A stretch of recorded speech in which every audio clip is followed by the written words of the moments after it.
On va maintenant parler d'un autre animal, plus petit celui-là, mais qui a des pouvoirs incroyables, paraît-il.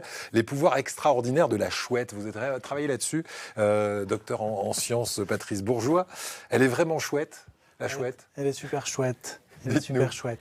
Alors, vous connaissez déjà la différence entre un hibou et une chouette, par exemple, pour commencer là? Bah, il y a le garçon et la fille, non? Mais pas du tout, au Non, contraire. pas du tout. Non, il y a des chouettes mâles et des chouettes femelles, et des hiboux mâles et des hiboux femelles. C'est pas les heures. Regardez l'image, le hibou, c'est celui qui a les petites plumes sur le haut de la tête, là. D'accord, ok. Et la chouette, Moi, je elle a le croyais que c'était visage le tout monsieur chouette, c'était Mais hibou. Non, pas du tout. Ok, ah non, parfait. pas Comme du le tout. rat et la souris, quoi. Oui, c'est ça.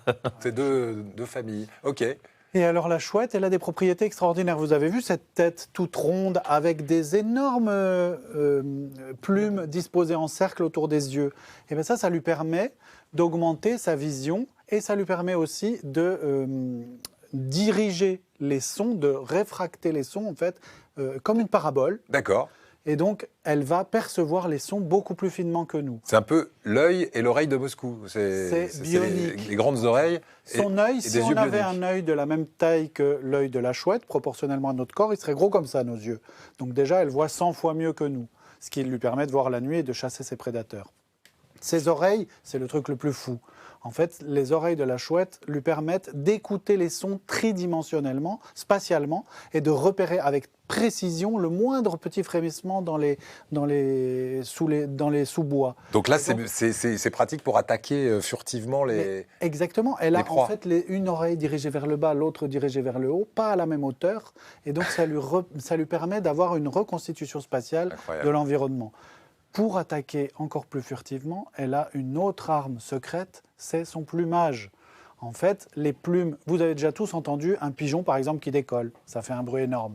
Ouais. La chouette ne fait Flap, aucun flap, flap. bruit parce qu'elle a des plumes particulières qui sont recouvertes de petites barbules sur le bord des plumes, ce qu'on est en train de voir ici. Ouais. Et en fait, tout ça, ça lui donne ça C'est un favorise silencieux, sa en fait. pénétration dans C'est l'air ça. et ça fait un vol totalement silencieux qui fait que les proies ne peuvent pas la repérer du tout. Les prédateurs, elles passent inaperçues en fait. Elle passe totalement inaperçue. Et le dernier petit truc qui fait qu'elle va être encore plus efficace, vous avez déjà vu des pattes d'oiseaux, elles sont couvertes d'écailles et elles ne sont pas couvertes de plumes en général. Et donc comme c'est un rapace, elle a des serres, comme les éperviers par exemple. Les serres d'épervier n'ont absolument pas de plumes dessus. La chouette, elle va mettre des plumes jusqu'au bout de ses griffes, de manière à élégant. être parfaitement silencieux. C'est très élégant. C'est très élégant. Mais c'est silencieux et Oui, furtif. bien sûr. Et donc elle va pouvoir tuer ses proies de manière très efficace. Oh là grâce à Et elle mange quoi tous ces outils. Bon, des petites souris, des petits mulots, des petits campagnols. Ouais, voilà. Eh bien, écoutez, merci beaucoup. Elle est impressionnante, cette chouette. Mais oui, elle vit dans nos clochers. Ouais. Oui, Dans j'allais nos- dire, et dans- celles dans des nos villes, forêts, nous, bah en oui, fait, celles pas des loin. dans nos villes, forêts. celles des villes, elles entendent quand même tous les bruits malgré Mais les bien bruits de sûr. la ville. Bien sûr. Merci beaucoup pour Ah cette oui, chouette chronique. Elle est quand même capable de fermer ses oreilles, contrairement à nous, ce qui lui Ah bah permet ça, de c'est dormir. extraordinaire. Moi, je vous propose